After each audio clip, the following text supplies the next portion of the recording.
अस्सलाम वालेकुम जी। Video title से आपको पता चल ही गया होगा कि मैं मेहमानों का ज़िक्र कर रही हूँ, दो मेहमानों का ज़िक्र कर रही हूँ। और वो दो मेहमान कौन हैं, तो चलें आएँ मैं पहले मेहमान से आपको मिलवाती हूँ कि वो पहले मेहमान कौन है। जी, ये पहले मेहमान है, ये मेरी अम्मी है। ये मेरी अम्मी आई हुई हैं मेरे पास, ये 3-4 दिन से हैं। तो मुझे ये था कि हफ़्ता रह लेंगी, लेकिन अम्मी बहुत ज़्यादा उदास हो गई हैं अपने घर से। तो आज तो बल्कि बीमार हो गई है कि उदास हो गया, अपने पोते पोतियाँ बहुत याद आ रहे हैं इनको। तो चलें इनसे बातचीत करते हैं। अस्सलाम वालेकुम अम्मी जी, की हाल है तुहाडा? वालेकुम सलाम। हाँ जी। अच्छा अम्मी जी, दसो कि अपनी ज़िंदगी तुसी किवें गुजारी है? रोटियां पका के। रोटियां पका के। हाँ, होर दसो केह्दी रोटी पकांदे हुंदे सी? अपना पठाना दियां पठाना दियां। कारोबार जो सी कारोबार की कारोबार सी? आलूआं दा। आलूओं का कारोबार सी। मंडी मंडी का हाँ, काम था ना हमारा, मंडी में आड़त थी अब्बू की। तो अम्मी माशाल्लाह, अम्मी किन्ने के बंदियां दी रोटी पका लेंदे सी? ਹੁੰਦੇ ਸੀ 40-50 ਬੰਦੇ। इस तो भी ਅੰਬ ज़्यादा? ਅੰਬ ਵੀ ਆਉਂਦਾ ਸੀ ਨਾ। अच्छा, इस तो भी ज़्यादा अम्मी बंदियां दी रोटी पका लेंदे सी? ਹਾਂਜੀ, किन्ने क अंदाज़न? ਕਿੰਨੇ ਕੁ ਮਤਲਬ 70 80 90 अच्छा, ਬੰਦੇ। तो माशाल्लाह अम्मी फिर किवें कर लेंदे सी? कि तुसी मुलाज़म रखे सी? ਹਾਂ ਨਹੀਂ ਮੁਲਾਜ਼ਮ ਕਿਉਂ ਰੱਖੇ ਸੀ। ਚਾਰ ਪੰਜ ਪਰਾਤਾਂ ਆਟੇ ਦੀਆਂ ਗੁੰਨ ਕੇ ਤੰਦੂਰ ਦੇ ਉੱਤੇ ਰੱਖ ਦੇਣੀਆਂ। अच्छा ਗਲੀ 'ਚ ਹੀ ਤੰਦੂਰ ਹੁੰਦਾ ਸੀ ਨਾ। अच्छा ਰੱਖ ਦੇਣੀਆਂ ਤੇ ਉੱਥੇ ਰਿਆਨਾਂ ਨੂੰ ਬਿਠਾ ਦੇਣਾ। ਆਪਾਂ ਘਰ ਹਾਂਡੀ ਐਡੀ ਐਡੀ ਪਤੀਲੇ ਸੀ ਪਕਾਉਣੇ ਤੇ अच्छा ਉਹ ਰੋਟੀਆਂ ਜਿਹੜੀਆਂ ਨੇ ਉਹ ਉੱਥੇ ਪੱਕਦੀਆਂ ਰਹਿੰਦੀਆਂ ਸੀ ਤੰਦੂਰ ਤੇ। अच्छा, सही। माशाल्लाह अम्मी के हाथ से खाना पक के जाता था। और ये टेस्ट जो है ना मेरे हाथ, हम बहनों के हाथों में, बल्कि मेरे नहीं खाली मेरी बहनों के हाथों में भी है, तो वो अम्मी की तरफ से मिला है। और अम्मी को हमने देखा था कि खाना बनाती थी ना, तो अम्मी ने कभी ये नहीं, वो सर पर सवार नहीं किया था काम को। तो अम्मी हमें पता क्या कहती थी, ये देखे अम्मी और ज़रा दसना गल हत्थां नूं, जिस तरह कहते हो कि मेरे हाथ घसे ते नहीं, ज़रा दिखाना। ਹਾਂ ਲਓ ਹੱਥ ਜਿਹੜੇ ਨੇ ਮਾਸ਼ਾਅੱਲਾ ਉਸੇ तरह ही ने। हाँ, तो ਹਾਂਜੀ हमें जब हम मेरी शादी हुई है ना, तो अम्मी ने मुझे यही ऐसे कहा है, ए देख पुत्र, हथ मेरे काम कर के कसे नहीं है, ए देख उस तरह ही है, काम की वजह तो मैनू गल ना करवाना। तो शुक्र है अल्हम्दुलिल्लाह, काम की वजह से कभी काम का हमें यही था, अम्मी को करते देखा था, तो हमें भी यही था कि काम हम इबादत समझ के करते हैं, कि काम को दिल लगा कर करते हैं। कि खाना पकाना है, कोई भी काम है, तो वो दिल लगा कर। और आप यकीन माने, इतने आसान हो जाता है अगर काम को आप इबादत समझ के करें, वो काम आपके लिए बहुत आसान हो जाता है, वो काम खुद ब खुद आपके हाथों से निपटता जाता है। तो अम्मी जी होर दसो अपने बच्चे बच्चियां नू, होर कुछ दसो, ज़िंदगी गुजारन दा तरीका किवें कामयाब ज़िंदगी गुजार सकते हैं, दसो ज़रा। ਬਸ ਹੁਣ ਤਾਂ ਭਾਈ ਹੁਣ ਤੇ ਯਾਦ ਭੁੱਲ ਗਈਆਂ ਨੇ ਗੱਲਾਂ ਨੂੰ। हाँ, चले आज इनकी तबीयत ठीक नहीं है, वो उदास, मैंने आपको बताया ना, अभी अपने बेटे से बात करके फ़ारिग हुई है कि मुझे आके ले जाओ। तो चलें मैं आपको अपने दूसरे मेहमान से मिलवाती हूँ। जी, ये दूसरा मेहमान ये तोता है, ये मेरे घर मेहमान आया हुआ है कुछ दिनों के लिए। ये मेरे देवरानी ने पाला हुआ है इसको, तो मेरी देवरानी हॉस्पिटल में एडमिट है।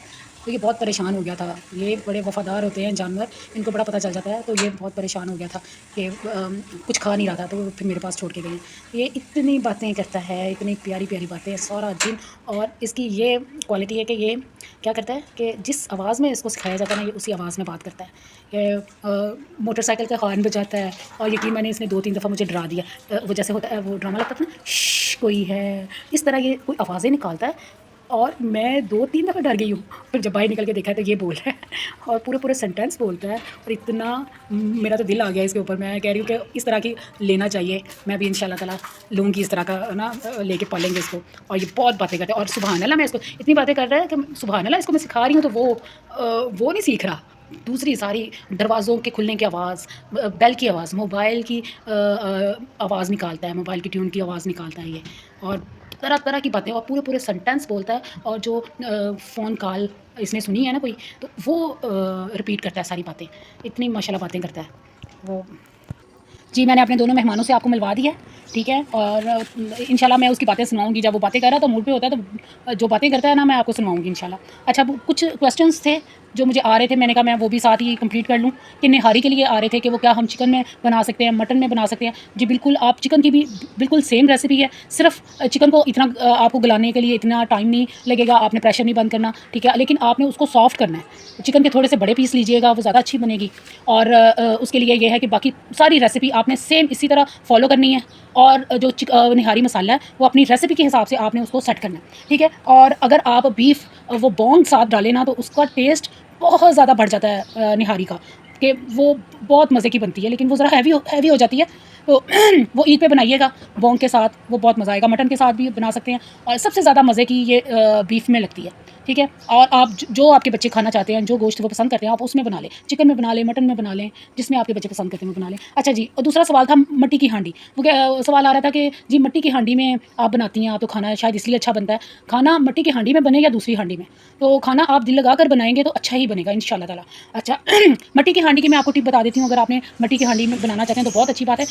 वो इसी तरह बनती है जिस तरह आप नॉन स्टिक बर्तन में बना रहे हैं ना। उसको साफ़ करना धोना बहुत आसान होता है। बस ये है कि उसकी एहतियात, ये जिस तरह हम शीशे का बर्तन संभाल के रखते हैं ना, इसी तरह आपने मिट्टी का हांडी को संभाल के रखना है। कि पकाया है उसमें से खाना निकाल के आप मिट्टी की हांडी को फ़ौरन उसको धो के और रख दें। क्योंकि आपने जब इसको रखना है ना चूल्हे से उतार के, तो इसको आपने आराम से रखना है, ताकि इसके नीचे उसको चोट ना लगे। कि शेल्फ़ के ऊपर हम कभी ज़ोर से रख देते हैं ना, तो वो फिर नीचे से क्रैक हो जाती है। और उसका तरीका ये है कि आप मिट्टी की हांडी लेके आएँ, उसको आप अच्छी तरह धो के उसके अंदर पानी 2 घंटे के लिए आप उसको पानी से भर के रख दें। उसके बाद पानी निकालें और कोई भी कुकिंग ऑयल ले लें या सरसों का ऑयल ले लें, उसको सारा ग्रीस कर दें, ठीक है। फिर आप उसको 3-4 घंटे के लिए छोड़ दें इसी तरह। फिर आप जब आपने उसके अंदर खाना बनाना है, तो आप उसको धोएँ, और नीचे आपने ना सिर्फ़ थोड़े से एरिया जो चूल्हे के ऊपर नीचे वाला उसका पार्ट आना है, आप उसको थोड़ी सी मिट्टी लगा लें, गमले में से निकाल लें। मैं तो इसी तरह गमले फर्स्ट टाइम ही लगानी है, बस एक ही दफ़ा। तो वो ये है कि आप उसके नीचे आप मिट्टी थोड़ी सी लगा लें। और वो बेशक आप पहली दफ़ा आपने लगानी है, आप धोएंगे तो वो उतर जाएगी, कोई मसला नहीं है। उससे आपकी हांडी सेव हो जाएगी और ज़्यादा अरसा तक चलेगी। और उसका ये है कि अगर आपने भुनी हुई सब्ज़ी बनानी है ना, तो उसका ये है कि आपने 1-2 चम्मच उसके अंदर लिक्विड ज़रूर डालना, पानी डाल के उसको दम पे रख के पकाना, और बहुत हल्की आँच पे पकाना है, तो वो बहुत अच्छी आपकी बन जाएगी। जी, तीसरा मेरे पास सवाल था कि लहसुन पाउडर के बारे में। कि लहसुन पाउडर आप चाइनीज़ खाने में लहसुन पाउडर डालती हैं। अच्छा, मैं अगर मेरे पास लहसुन पाउडर है तो मैं वो भी डाल देती हूँ। उसका फ्लेवर और फ्रेश जो लहसुन का फ्लेवर है वो बिल्कुल चेंज है, ठीक है। अगर आपके पास लहसुन पाउडर नहीं है, तो आपने ये नहीं करना कि आपने फ्रेश जो लहसुन है उसकी क्वांटिटी बढ़ा देनी है, नहीं। आपने ऐसे नहीं करना। वो जितनी क्वांटिटी आपको बताई गई है आपने वही डालनी है, क्योंकि वो फ्रेश लहसुन का जो फ्लेवर है वो बड़ा स्ट्रॉन्ग होता है, फिर आपकी रेसिपी ख़राब हो जाएगी। हाँ, अगर आपके पास लहसुन पाउडर है तो वो भी डाल दें, उसका फ्लेवर बिल्कुल चेंज आता है। चाइनीज़ राइस में वो इस कदर मज़ेदार लगता है। तो आप बना लें। अब तो धूप इतनी अच्छी है, मैं आपको इंशाल्लाह बनाना बताऊँगी, लहसुन पाउडर भी बनाना बताऊँगी इंशाल्लाह। मैंने बनाना है, लहसुन रखा हुआ है, बस मुझे टाइम नहीं मिल रहा, तो मैं इंशाल्लाह जैसे मुझे टाइम मिलता है मैं आपको उसका भी, वो बहुत सिर्फ क्या है कि आपकी यही है कि आपने उसको धूप के अंदर रखना है, और शाम को आपने उसको ढक के रख देना है, ठीक है। बस 3-4 दिन में वो सूख जाता है, वो मैं आपको बताऊँगी, ठीक है। ये देखें, ये मैं उसके लीमू के छिलके कर रही हूँ, ये खुश कर रही हूँ। जो मैंने फक्की बनाई थी, मेरी पहली जो रेसिपी है हाजमा फक्की मैंने बनाई थी, उसके लिए ये देखें, ये कितने सिर्फ कल की धूप लगी है और आज की, और ये देखें 2 धूपों में, ये देखें कि कितने ये बिल्कुल क्रिस्पी बन गए हैं, ठीक है। मैं इसकी वो पहली मेरी जो बनाई है वो मेरी ख़त्म हो गई है। वो इतनी अच्छी मज़े की बनी थी ना कि वो ख़त्म हो गई। अब मैंने ये आधा किलो छिलके हैं, तो ये मैंने आधा किलो लीमू के छिलके हैं, तो मैं इसको इंशाल्लाह, लेकिन इसको एक धूप में और लगवाऊंगी, फिर ये बिल्कुल अच्छे क्रिस्पी हो जाएंगे और क्रिस्पी हो जाएंगे, ठीक है। तो इंशाल्लाह ताला चलें जी। अगर और आपके पास कोई सवाल हो, आपने कुछ पूछना हो, तो आप ज़रूर पूछिएगा, ठीक है। मैं इंशाल्लाह कोशिश करूँगी कि आपके सारे सवालों के जवाब दूँ, और ताकि आपके ज़हन में जो भी खाना पकाने के मतलब कोई किसी मसाले के मतलब के बारे आपके ज़हन में कोई बात है तो आप बताइएगा, मैं इंशाल्लाह ताला आपको बताऊँगी। मैंने मिट्टी की हांडी के बारे में आपको तफसील से बता दिया है कि वो उसको इस्तेमाल करने का क्या तरीका है। कभी कुछ लोग, अच्छा उसको उसमें पहला उसकी एक टिप और है कि आपने उसके अंदर जो पहला खाना बनाना है ना, कोशिश करें कोई ऑयली ज़्यादा, जिस तरह कोई शोरबे वाला सालन बना लें, ठीक है। वो भी बहुत बेस्ट रहता है, उससे आपकी जो इसकी लाइफ है ना हम मिट्टी की हांडी की, वो बढ़ जाती है। एहतियात करें तो ये तकरीबन आपके पास साल से भी ज़्यादा चल जाती है। सिर्फ उसका क्रैक आने का, एक तो तेज़ आग पे पकाएं तो फिर क्रैक आते हैं उसमें, या फिर आप उतार के, क्योंकि मेरे साथ ऐसा 2 दफ़ा हो चुका है ना, जब नीचे रखते हुए शेल्फ़ के ऊपर वो थोड़ा सा ज़ोर से वो जब शेल्फ़ को टच करती है ना तो वो नीचे से क्रैक हो जाती है। तो इसकी एहतियात करें तो आपकी वो बहुत देर तक चलेगी, और फिर आती भी बहुत महंगी नहीं है कि आप कहें कि एक दफ़ा टूट गई है तो आप दोबारा ख़रीदी नहीं जा सकती। वो बहुत अच्छी क्वालिटी की लें तो वो 700-800 की आ जाती है। ठीक है, चलें जी, थैंक यू, बहुत शुक्रिया, अल्लाह हाफ़िज़।